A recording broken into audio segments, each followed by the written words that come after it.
ஸ்ரீமத் தேவி பாகவதம் ஸ்கந்தம் 1 அத்தியாயம் 5 ஒப்பு உவமை இல்லாத தேவி. சௌனகாதியர் வினவுகின்றனர், சூத முனிவரே, தேவரீர் கூறி வந்தவைகளில் மிகவும் ஆச்சரியத்தை கொடுப்பதாயும் உலகினர் நகைப்பதற்கு ஏதுவாயும் உள்ள ஒரு விஷயத்தை கூறினீர். அதில் உண்டாகிய ஐயமென்னும் கடலில் எங்களுடைய மனம் மிகவும் தத்தளிக்கின்றது. ஏனெனின் விஷ்ணுமூர்த்தியினுடைய சிரம் தம்முடைய தேகத்தினின்றும் அறுபட்டு சென்றுவிடத் தெரியாமற் சிதறி போயிற்றென்றும், அதன் பின்னர் அத்திருமால் சர்வ நியத்யாவான ஹயக்ரீவராக அவதரித்தாரென்றும் கூறின், சிரம் அறுபட்ட ஹயக்ரீவர் கடவுளாவது எப்படி? அன்றியும் எந்த ஹயக்ரீவரை உலகமெல்லாம் புகழ்ந்திருக்கின்றதோ, தேவர்களெல்லாம் எவரை ஆசிரயிக்கின்றார்களோ அந்த ஆதி தேவரே ஜெகந்நாதரான கடவுள் ஆனவர் எனவும், அவரே எல்லாவற்றிற்கும் காரணராகின்றாரல்லவா எனவும் அவரை வேதங்கள் புகழ்ந்து ஸ்தோத்திரம் செய்யுமா?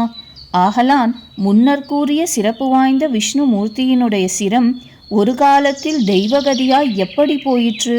அதனை அறிவிற் சிறந்த நீர் விரிவாய் விரைவில் சொல்லல் வேண்டும்.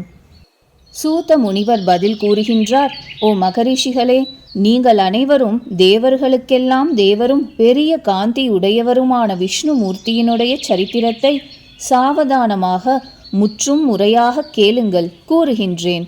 ஓர் காலத்தில் அனாதியான விஷ்ணுமூர்த்தி 10,000 வருடம் அசுரரோடு பயங்கரமான யுத்தத்தை செய்து மிகவும் சோர்வடைந்தவராய் சமமாயும் சுபகரமாயும் உள்ள ஓரிடத்தில் சென்று பத்மாசனராய் நானோடு கூடிய திண்ணிய வில்லை பூமியில் ஊன்றி கண்ட பிரதேசத்தில், அதாவது முகவாய் கட்டையில் நாட்டி அவ்வின் நுனியில் தமது தேக பாரத்தை நிறுத்தி நித்திரை செய்ய தொடங்கினார்.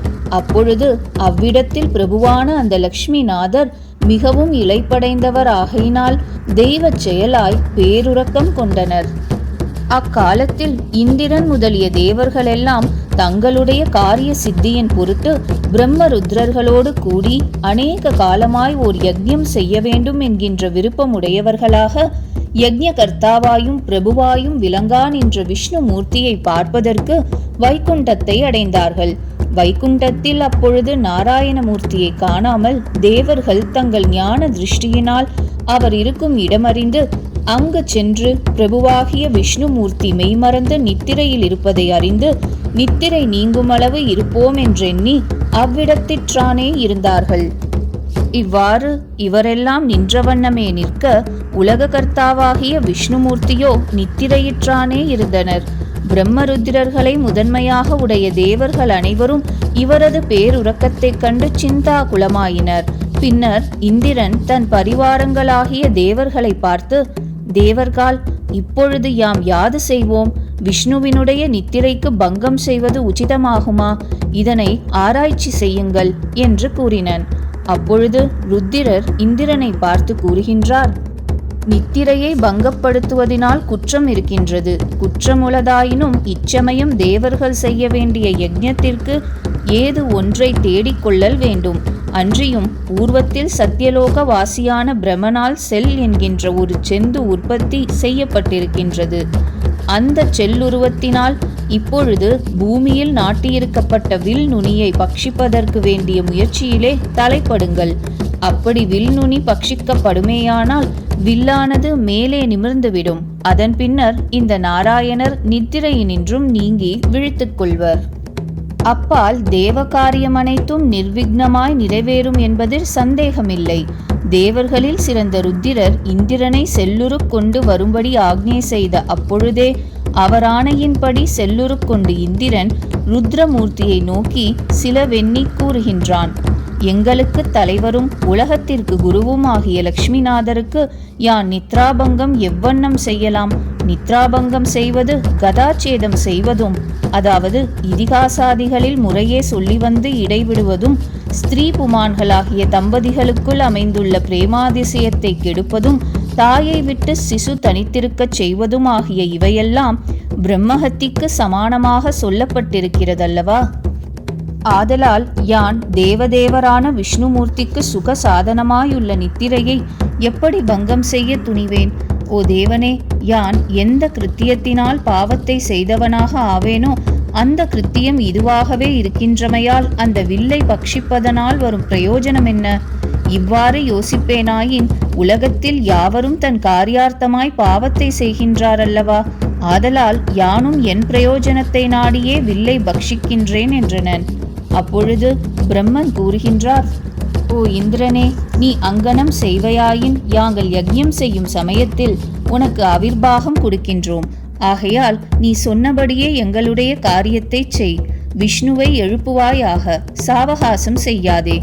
இதுவன்றி உனக்கு ஹோம கிருத்தியத்தில் அவிர்வாகம் கொடுக்குங்கால் பக்கத்தில் எந்த பாகம் விழுகின்றதோ அதுவும் உன்னுடைய பாகமென்றே அறி. ஆதலால் விரைவுடன் அக்காரியத்தை செய்வாயாக என்றனர். பிரம்மதேவர் செல்லுருக்கொண்ட இந்திரனை நோக்கி சொல்லியவுடன் அவன் அதிசீக்கிரமாய் பூமியில் நாட்டப்பட்ட வில் நுனியை கடித்தனன். உடனே வில் நாணிற்று போயிற்று. நாணிற்றவுடன் மேனுனியும் மேலே நிமிர்ந்தது. நிமிர்ந்தவுடன் பயங்கரமான பேரொலி ஒன்று உண்டாயிற்று. அவ்வொலியால் தேவர்கள் அனைவரும் மிகவும் நடுக்குற்றனர். பிரம்மாண்டமெல்லாம் பொடி பொடியாய் போயிற்று. பூமியும் அப்பொழுது கம்பமாய் ஆயிற்று. சமுத்திரமும் கரை புரண்டது.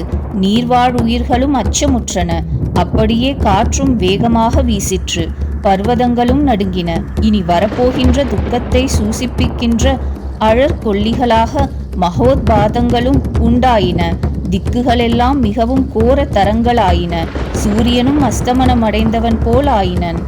சமயத்தில் தேவர்கள் அனைவரும் இத்தன்மையான இத்தீய நாளில் என்ன வரப்போகின்றனவோவென்று சிந்தாகுலம் அடைந்தனர்.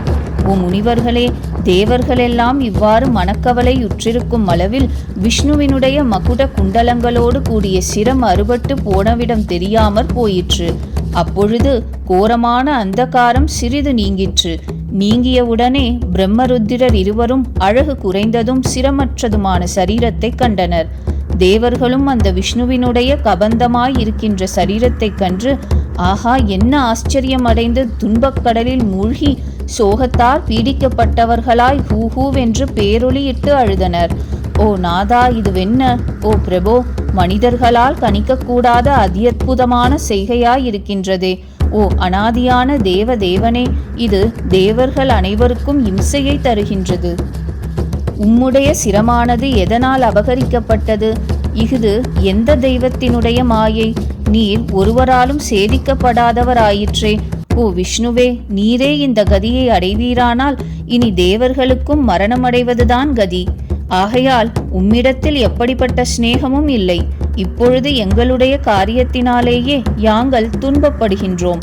இந்த தீங்கு அசுரரால் செய்யப்பட்டதும் அன்று, ராக்கதர்களால் செய்யப்பட்டதும் அன்று, தேவர்களாகிய எங்களாலேயே செய்யப்பட்டது. ஓ ரமாபதி, இதற்கு யாரை பழிப்பது? பிரம்மனை பழிப்பதனால் பயன் என்ன? தேவர்களெல்லாம் பராதீனர்கள் ஆனார்கள். அதற்கு என் செய்வோம்? மூடர்களான தேவர்களுக்கு இனி பாதுகாப்பு ஒரு சிறிதும் இல்லை. இப்பொழுது எந்த மாயையினால் உனது சிரம் சேதிக்கப்பட்டதோ அந்த மாயை சாத்வீக குணமுடையதும் அன்று, ராஜச குணமுடையதும் அன்று, தாமச குணமுடையதும் அன்று, ஜகத்குருவாகிய ஈசனுடைய மாயையே யாம் என்றனர். என்றிவ்வண்ணம் பலவாறாக வெண்ணி புலம்பிக் கொண்டிருக்கும் சிவபுரோகமர்களான தேவர்களை, அதாவது பரமசிவனை முன்னிட்டவர்களான தேவர்களை வேத வித்தமரான பிரகஸ்பதி துக்கோபசமனம் செய்து கூறத் தொடங்கினார். தேவர்கள், நீங்கள் துக்கிப்பதினாலேயும் கூக்குரலிட்டு அழுவதினாலேயும் பிரயோஜனம் என்ன? எக்காலத்தில் எது புத்திக்கு கோச்சரிக்கின்றதோ அதனை அக்காலத்துக்குரிய உபாயம் என்றெண்ணி செய்ய வேண்டும். ஓ தேவேஷனே, உலகில் தெய்வ பிரயத்தனம் புருஷ பிரயத்தனம் என இரண்டு கூறுவர். அவ்விரண்டும் ஒப்பானவை. ஆகலான் புருஷன் பிரயத்தனம் செய்வானாயின் அப்பிரயத்தனத்தினால் அடையும் பயனை எவ்வகையிலாயினும் கூட்டி முடித்தல் தெய்வ பிரயத்தனம். எனவே தெய்வமாகிய ஈஸ்வரனுடைய பிரேரேபணையன்றி தெய்வமாகிய வினையின் முயற்சி புருஷனிடத்தில் நிகழமாட்டாது. அவ்வினையான் வரும் முயற்சியன்றி புருஷ பிரயத்தனமும் முடிவு பெறாது. ஆதலால் வினை காரணமாக வரும் முயற்சியும் அம்முயற்சி அளவாய் செய்யும் புருஷ பிரயத்தனமும் ஆகிய இவ்விரண்டும் தெய்வமாகிய ஈஸ்வரனுடைய செயலாகவே எண்ணி நீ செய்வாய் என்ன? இந்திரன் தனது குருவை நோக்கி, ஆசிரியரே, தேவரீர் கூறியவற்றுள் தெய்வ பிரயத்தனமும் மனுஷ்ய பிரயத்தனமும் ஒன்றென்பது ஒப்பத் தகுந்ததன்று. ஆதலால் இருவகை பிரயத்தனங்களுள் தெய்வ பிரயத்தனத்தையே முதன்மையாக வெண்ணுகின்றேன். அனர்த்தத்தை விளைக்கும்படியான புருஷ பிரயத்தனத்தை சுடும், தள்ளிவிடும். ஏனெனில் தேவர்கள் பார்த்து கொண்டிருக்கும் பொழுதே விஷ்ணுவினுடைய சிரம் அறுபட்டு போயிற்றே. இதில் புருஷ பிரயத்தனமும் தெய்வ பிரயத்தனமும் ஒத்திருக்குமாயின் அறுபடுமா என்றனன். அப்பொழுது பிரம்மதேவர் கூறுகின்றார், காலத்தினால் எந்த வினை பிரேரேபிக்கப்படுகின்றதோ அதனால் வருவது நன்மை தீமை என்னும் 2 பகுப்பினை உடையது. அவ்விரண்டும் முயற்சி என்னும் கருவியால் அனுபவத்திற்கு வருவது உண்மையாதலால் அவ்விரண்டையும் அவசியம் அனுபவித்தே தீர வேண்டும். தெய்வச் செயலை எவன்தான் அதிக்கிரமிப்பான்? சரீரமெடுத்தவன் சுகதுக்கங்களை அனுபவிக்கின்றவனாகவே ஆகிறான். இதில் ஐயமில்லை. எங்கனமெனின் முன்கால வசத்தினால் என்னறிவு கெட அது கண்ட சிவனார் என்றலையை கிள்ளினார். அப்படியே பிரகஸ்பதியினுடைய சாபத்தினால் சந்திரன் க்ஷயரோகமுடையவன் ஆயினான். சசிதேவியினுடைய பதியாகிய இந்திரனும் கௌதமர் சாபத்தினால் 1000 யோனிகளை அடையவும், அதுபோலவே ஒரு கால அகத்திய முனிவர் சாபத்தினால் ஸ்வர்க்கத்தினின்றும் தவறி பூமியில் விழவும், பிரம்மஹத்தியினால் பீடிக்கப்பட்டு மானத தடாகங்களிலுள்ள தாமரை நாளத்தில் வசித்திருக்கவும் ஆயினன். அதுபோலவே இப்பொழுது விஷ்ணுமூர்த்தியினுடைய சிரமும் உப்புக் கடலில் போய் விழுந்தது. இவையெல்லாம் தெய்வத்தின் செயலே அன்றோ? அதனை கடப்பது கஷ்டம் என்று கூறி பின்னர் தேவர்களை பற்றி, ஓ தேவர்களே, இவர்கள் அனைவரும் எப்பொழுதும் மாறி மாறி துன்பத்தை அனுபவிக்கின்றவர்களாகவே இருக்கின்றார்கள். ஆகையால் இத்தேகமாகிய சம்சாரத்தினால் எவர்தான் துன்பம் அனுபவிக்காமல் இருக்கின்றனர்? ஆகவே நீங்கள் விசனப்படுவதை விட்டொழியுங்கள். மகாமாயை எனவும் வித்யை எனவும் தேவி எனவும் சனாதனி எனவும் பிரசித்தி பெற்ற நாரணியை தியானம் செய்யுங்கள். நிர்குணமாயும் பிரகிருத்தியாயும் உள்ள பரதேவதை நமது அபீஷ்டத்தை நிறைவேற்றுவள். சராச்சரமாயுள்ள இந்த 3 உலகமும் எந்த பகவதியினாலே வியாபிக்கப்பட்டிருக்கின்றதோ அப்படிப்பட்ட பிரம்ம வித்யாயும் ஜகத் சிருஷ்டி கர்த்தையாயும் யாவருக்கும் மாதாவாயும் இருக்கின்ற பகவதியை தியானம் செய்யுங்கள் என்றனர். இவ்வாறு பிரம்மதேவன் தேவர்களை நோக்கி கூறி பின்னர் தேவகாரிய சித்தியின் பொருட்டு 4 வேதங்களும் தேக உருவோடு கூடினவைகளாக எதிரில் வந்திருக்கும்படி கட்டளையிட்டனர். அவைகளும் அப்படியே வந்தன. பிரம்மன் அந்த வேத புருஷர்களை பார்த்து, பிரம்ம வித்யாயும் சனாதனியாயும் மறைக்கும்படியான அங்கங்களை உடையவளாயும் மகா மாயையாயும் சர்வ காரியங்களையும் சாதிக்கும் வல்லமை உடையவளாயும் இருக்கின்ற பரதேவதையை ஸ்தோத்திரம் செய்யுங்கள் என்று கூற, பிரம்மதேவருடைய வச்சனத்தை வேத புருஷர்கள் கேட்டு மிகவும் சுந்தரமான அங்கங்கள் உடையவளாயும் ஞானத்தில் அறியப்பட்டவளாயும் மாயா ஸ்வரூபியாயும் ஜகத்துக்குள் இருப்பவளாயும் விளங்கா நின்ற அக்காரணியை ஸ்தோத்திரம் செய்யத் தொடங்கினர். தேவியினது அக்ஷர ஸ்வரூபமாயிருக்கின்ற பிரம்ம வித்தையும் மறைக்கத்தக்கது. சிருஷ்டி நித்தம் கொள்ளும் சரீராங்கமும் மறைக்கத்தக்கது. ஆகலான் மறைக்கும்படியான அங்கங்களை உடையவளென்று கூறியதென்க. வேதங்கள் செய்யும் ஸ்தோத்திரம். ஹே அம்பிகே, ஹே மகாமாயே, ஹே விஸ்வோத்பதிகரே, பிரபஞ்சோத்பத்தி காரியங்களை செய்கின்றவளே, ஹே சிவே, நிர்குணே, ஹே மாதா, சங்கர காமதே, சங்கரனுக்கு காமம் தருகின்றவளே, நீ எல்லா பூதமாயும் இருக்கின்றாய். உனக்கு வந்தனம். நீ எல்லா பூதங்களுக்கும் ஆதாரை, பிராணிகளுக்கெல்லாம் பிராணை. அப்படியே தி, ஸ்ரீ, காந்தி, க்ஷமை, சாந்தை, ஸ்ரத்தை, மேதை, திருதி, ஸ்மிருதி என்று சொல்லப்பட்ட நவசக்தி ஸ்வரூபை என்று துதிக்கப்பட்டவளாயும் இருக்கின்றாய். அன்றியும் அக்ஷர சங்கியையில் கணிக்கப்பட்ட அர்த்த மாத்திரையாயும் காயத்ரியாயும் வியாகிருதியாயும் மந்திர விசேஷையாயும் அப்படியே ஜெயையாயும் விஜயையாயும் தாத்ரியாயும் லஜ்ஜையாயும் கீர்த்தியாயும் ஆசையாயும் தயையாயும் இருக்கின்றாய். ஹே அம்மையே, உன்னை 3 உலகங்களையும் படைத்து காக்கின்றவளெனவும் தயாரசத்தோடு கூடினவளெனவும் ஜனங்களுக்கு ஜனனி எனவும் வித்தை சிவை எனவும் எல்லா உலகங்களுக்கும் ஹிதை எனவும் வரேண்யை எனவும் அதாவது வரிப்பதற்கு யோக்யை எனவும் மந்திர பீஜங்களிடத்தில் வாசம் செய்வதில் நிபுணை எனவும் ஜென்மத்துக்கு நாசத்தை செய்கிறவள் எனவும் துதிக்கின்றோம். ஹே தேவி, பிரம்மன், அரசன், ஹரி, இந்திரன், வாயு, அக்னி, சூரியன் ஆகிய இவர்கள் எல்லோரும் புவனங்களுக்கு அதிகாரிகளாயினும் இவர்கள் உன்னாக்ஞையினாலேயே யாதும் செய்து வருகின்றனர். ஆகலானும் நீ ஸ்தாவர ஜங்கமங்களுக்கு மாதா ஆகின்றமையானும் இவர்கள் முதன்மையான கர்த்தாக்கள் ஆக மாட்டார்கள். அன்றியும் நீ எப்பொழுது இவ்வுலகம் அனைத்தையும் படைப்பதற்கு இச்சிக்கின்றனையோ அப்பொழுதே ஹே ஜனனி பிரம்மா விஷ்ணு ருத்திரர் முதலிய தேவர்களை படைத்து அவர்களால் சிருஷ்டி ஸ்திதி லயாதி கிருத்தியங்களை செய்விக்கின்றாய். ஹே தேவி, அங்கனம் செய்விக்கின்ற அத்தொழில்களால் உனக்கு சம்சார பந்தம் ஒரு சிறிதும் இல்லை. ஒரு வடிவமாகவே இருக்கின்றாய். இதனால் சகல புவனத்திலும் உனது ஸ்வரூபத்தை அறிவதற்கு ஒருவரும் சக்தராகார். அதுபோலவே உன்னுடைய நாம சங்கியைகளை எடுத்துச் சொல்வதற்கும் சமர்த்தரான புருஷர் ஒருவரும் இல்லை. ஏனெனில் அல்பமான ஜலத்தை தாண்டுவதற்கு கூடாதொருவன் கரையில்லாத சமுத்திரத்தை கடப்பதற்கு சாதுரியமுடையவனாக எப்படியாவான்? ஹே பகவதி, உனது மகிமையை இவ்வுலகிலேனும் தேவ சமூகத்திலேனும் ஒருவரும் அறியமாட்டார். ஹே ஜனனி, நீ ஓருருவாகவே இருக்கின்றாய். அப்படி ஓருருவாகவே இருந்தும் இல்லையாய் போகின்ற இப்பிரபஞ்சம் அனைத்தையும் எவ்வாறு படைக்கின்றனை? ஹே தேவி, இவ்விஷயத்தில் வேத வச்சனமும் பிரமாணமாக கூறப்படுகிறது. நீ ஆசையற்றவளாகவே இருந்தும் எல்லா உலகங்களுக்கும் காரணமாக இருக்கின்றாய். இது மிக்க ஆச்சரியம். ஹே பகவதி, உனது சரித்திரம் விசித்திரமானது. எங்களுடைய மனம் இவ்விஷயத்தில் கலக்கமுறுகின்றது. சகல வேதங்களுடைய அந்தத்தினாலும் அறியக்கூடாத மகிமையை உடைய உனது பர தத்துவத்தை நீயும் அறியமாட்டாய். ஹே ஜனனி, நீ விஷ்ணுவினுடைய சிரம் அறுபட்டு சிதறி போனதை அறியமாட்டாயா? ஹே சிவே, விஷ்ணுவினுடைய இவ்வளவு எளிமையான சக்தியை அறியாமல் எதை அறியப் போகிறாய்? ஹே அம்பா, விஷ்ணுவினுடைய பலிஷ்டமான பாவக்கூட்டம் இதுதானா? ஹே ஜனனி, உன்னுடைய பாத பத்மத்தில் தியான நிபுணராய் இருக்கின்றவரிடத்தில் பாவம் எப்படி இருக்கும்? தேவ சமூகத்தினிடத்தில் பிரியமுள்ள உனக்கு மிகவும் குட்டிலமான இத்தகைய உபேட்சை எற்றுக்கு? மிகவும் ஆச்சரியகரமான விஷ்ணுவினுடைய சிரோ நாசமானது உனக்கு சம்மதம் போலும். ஹே அம்பா, அதனால் நீ சரீரச்சேதம் செய்வதில் மிகவும் சாமர்த்தியமுடையவள் என்று எண்ணப்படுகின்றாய். இது பெரும் துக்கம். சிரசை ஒன்று சேர்ப்பதில் நீ காலதாமதம் செய்வது எப்படி சகிக்கத்தக்கது? அறியோம். ஹே தேவி, உனது சித்தத்தில் எல்லா தேவர்களுக்கும் தாபத்தை தரும்படியான தோஷம் இயற்றுதற்கு இன்றுதான் அறிந்தனையோ?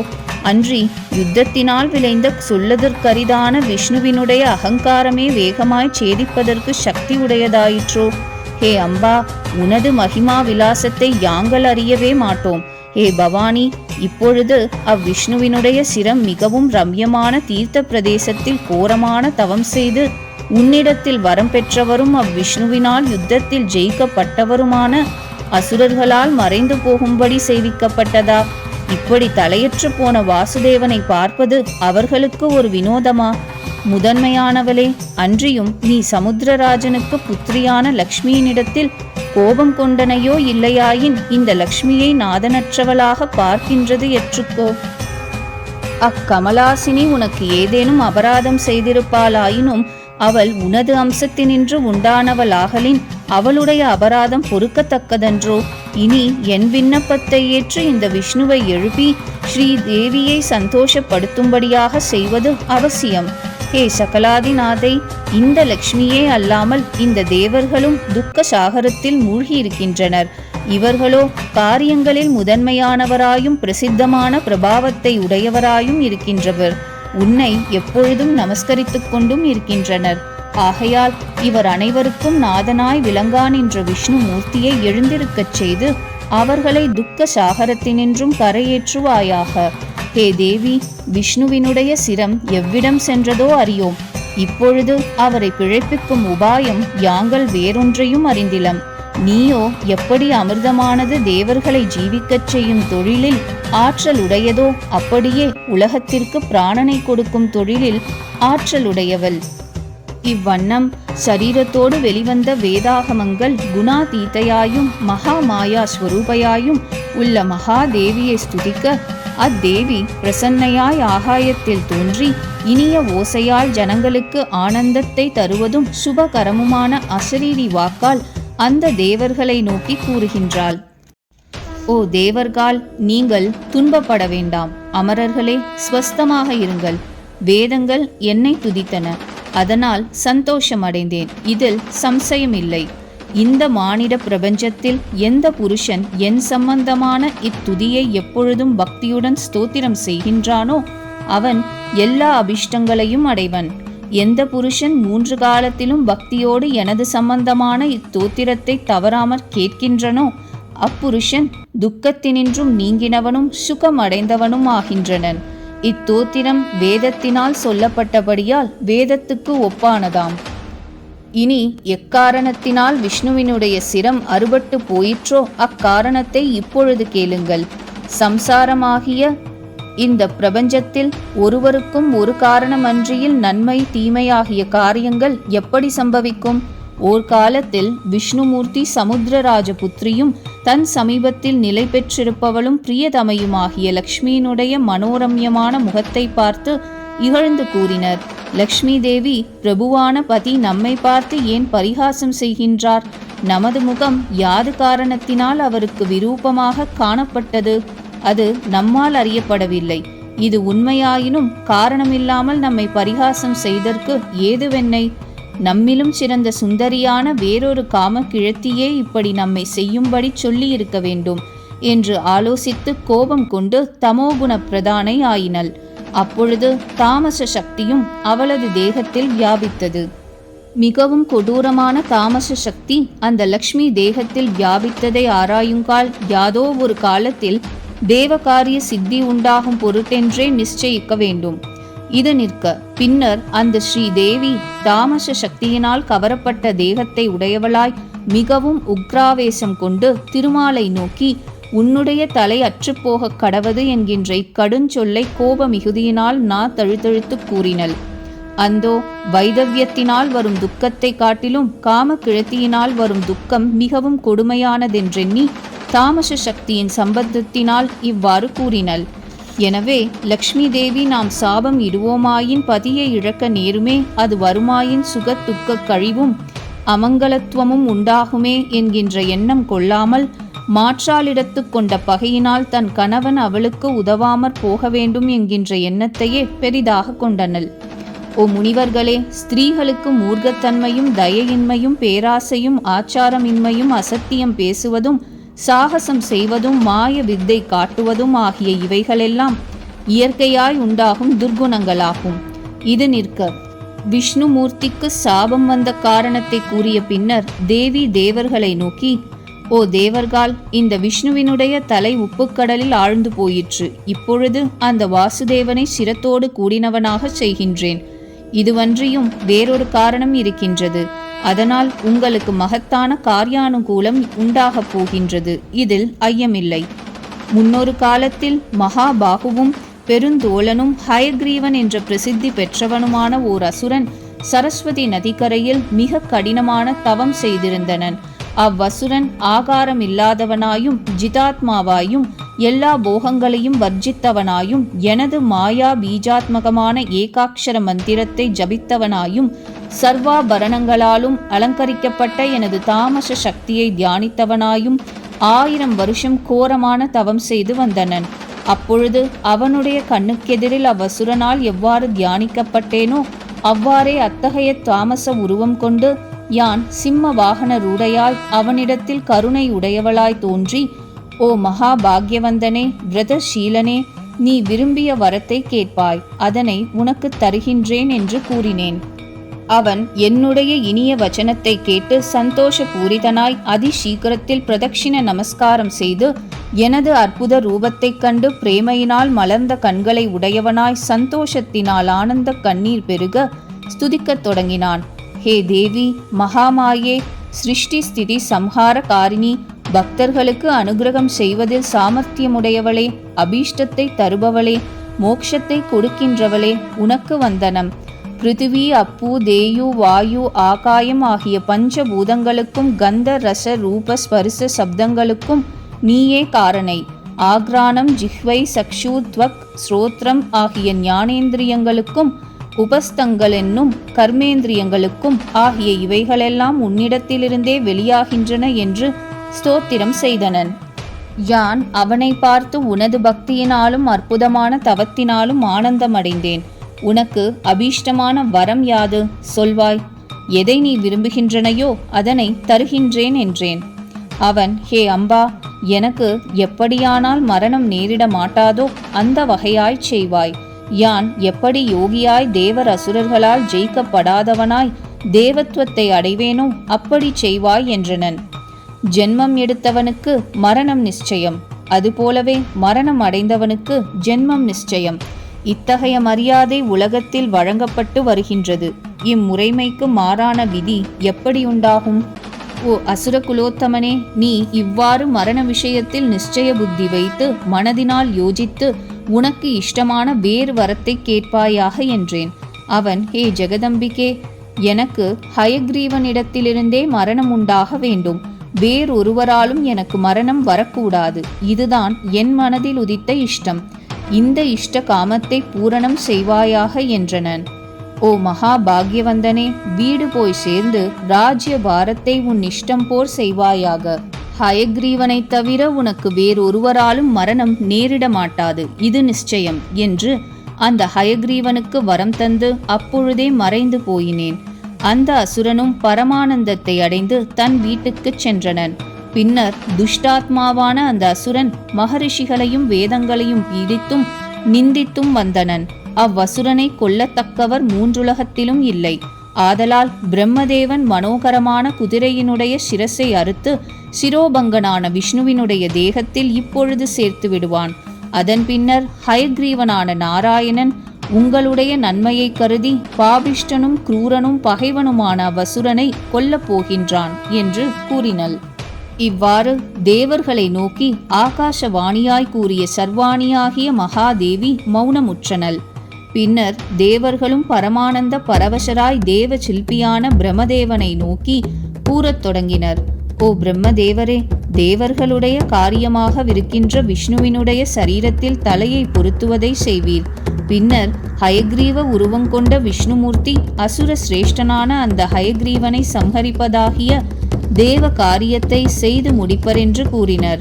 ஓ முனிவர்களே, இவ்வாறு கூறிய தேவர்கள் விண்ணப்பத்தை பிரம்மதேவர் கேட்டு மிக விரைவோடு தேவர்களுடைய முன்னிலையிலேயே வாளினால் ஒரு குதிரையின் சிரசை அறுத்து மகாமாயா ஸ்வரூபிணியாகிய தேவியினுடைய திருவருளால் அத்தலையை விஷ்ணுமூர்த்தியினுடைய கண்டத்தில் சேர்க்க அவரும் உயிர் பெற்று எழுந்தனர்.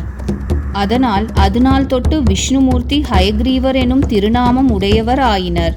பின்னர் மதோன்மத்தனும் தேவர்களுக்கு சத்ருவுமான அந்த தைத்தியனாகிய ஹயக்ரீவன் பலிஷ்டரும் தேஜோவானுமான விஷ்ணுமூர்த்தியாகிய அந்த ஹயக்ரீவராலேயே யுத்தத்தில் கொல்லப்பட்டனன். பூமியில் எந்த மனிதர்கள் சுபகரமான இந்த ஹயக்ரீவோ உபாக்கியானத்தை கேட்கின்றார்களோ அவர்கள் சகல துக்கத்தினின்றும் நீங்கினவர் ஆகின்றனர்.